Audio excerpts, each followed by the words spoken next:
दोस्तों, ये जो प्रश्न दिखाया गया है, ये प्रश्न लगभग आपको हर कॉम्पिटिटिव एग्ज़ाम में देखने को मिल जाएंगे। तो कहीं ना कहीं हम लोग सोचते होंगे कि ये कैसे बनाया जाएगा, कैसे बनेगा, एंड एक्सेट्रा एक्सेट्रा बहुत सारे बातें दिमाग में घूमती हैं।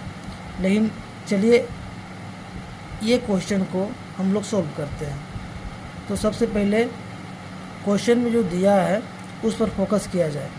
इसमें दिया गया है x plus Y plus Z बराबर 0 है। तो X square by Y Z plus Y square by X Z plus Z square by X Y का मान क्या होगा। तो हम लोग अब एक संबंध बनाने का प्रयास करेंगे। कि ये जो वैल्यू दिया हुआ है x plus Y plus Z बराबर 0, तो X square by Y Z plus Y square by X Z plus Z square by X Y. ठीक है, ये जो प्रश्न में जो दिया गया है जिसका मान हमें निकालना है, इसका संबंध इससे क्या हो सकता है। जी दोस्तों, आप कोशिश करें, याद करने की कोशिश करें। आपको एक समीकरण याद आएगा जो आप पढ़ चुके हैं। वो ये है कि X cube plus Y cube plus Z cube minus 3x Y Z बराबर। जी दोस्तों, आपको याद आ रहा होगा, अब आप आसानी से बोल पाएंगे। x plus Y plus z गुना x square plus Y square plus Z square minus x Y minus Y Z minus Z x. ये एक समीकरण आपको याद आ रहा होगा। तो दोस्तों, ये जो समीकरण में लिखा हूँ, इसी का संबंध ये दोनों से है। अगर मैं कोशिश करूँ दिया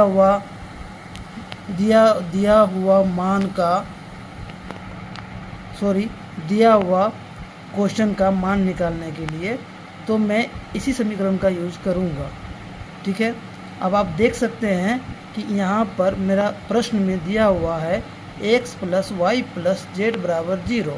तो इस x plus Y plus Z बराबर 0 को हम यहाँ पे रख सकते हैं, और बिल्कुल रखेंगे और आगे हल करेंगे।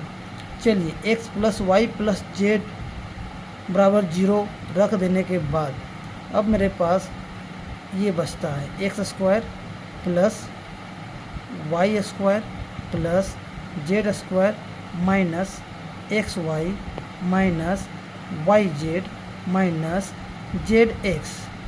ठीक है, ये आ चुका है। उसके बाद अब हम आगे की प्रक्रिया शुरू करते हैं।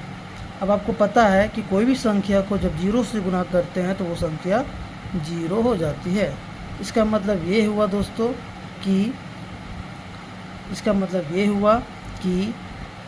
X cube plus Y cube plus Z cube minus 3x Y Z is equal to 0। यहाँ तक तो समझ में आ गया दोस्तों। इसके बाद एक कदम और आगे बढ़ते हैं और इसे हम इस तरह से लिख सकते हैं X cube plus Y cube plus Z cube is equal to, ये -3 एक्स वाई जेड जब बराबर के उधर जाएगा तो ये प्लस हो जाएगा 3xyz। ठीक है दोस्तों, यहाँ तक तो समझ में आ गया आपको। चलिए इसे मैं एक समीकरण का नाम दे दूँ, समीकरण 1। ठीक है, यहाँ तक कोई दिक्कत नहीं। अब मैं दिया हुआ प्रश्न पे आता हूँ जिसका मान हमें निकालना है। हमें निकालना है X square by Y Z plus Y square by X Z plus Z square by X Y. ठीक है, तो चलिए दोस्तों, अब आपको दिख रहा होगा इसमें कि हमें लिंक करना है। लिंक करने के लिए मैं एक कदम आगे बढ़ूंगा जिसमें आप ध्यान से देख सकते हो कि इसमें X square by Y Z में अगर अंश और हर में एक्स से गुना कर दिया जाए तो ये एक्स क्यूब और नीचे एक्स क्यूब और नीचे एक्स गुना वाई गुना जेड।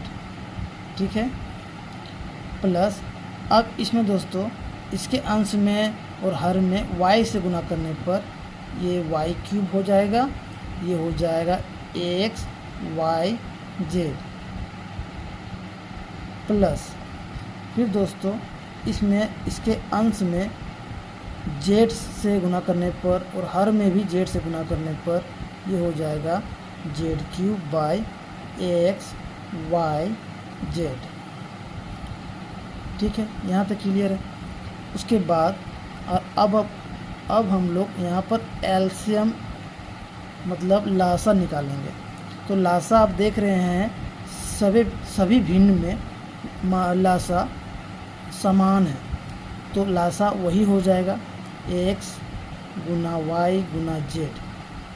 और जब लासा सबका समान है तो इसका मतलब ये हुआ जब कि ये ऊपर वाला जो अंश है सबका सेम ही नीचे उतर जाएगा, X cube plus Y cube plus Z cube.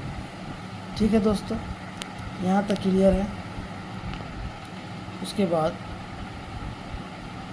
बाद अब आप देख सकते हैं कि X cube plus Y cube plus Z cube बराबर समीकरण 1 में मेरा जो मान आया है वो है 3 गुना एक्स गुना वाई गुना जेड।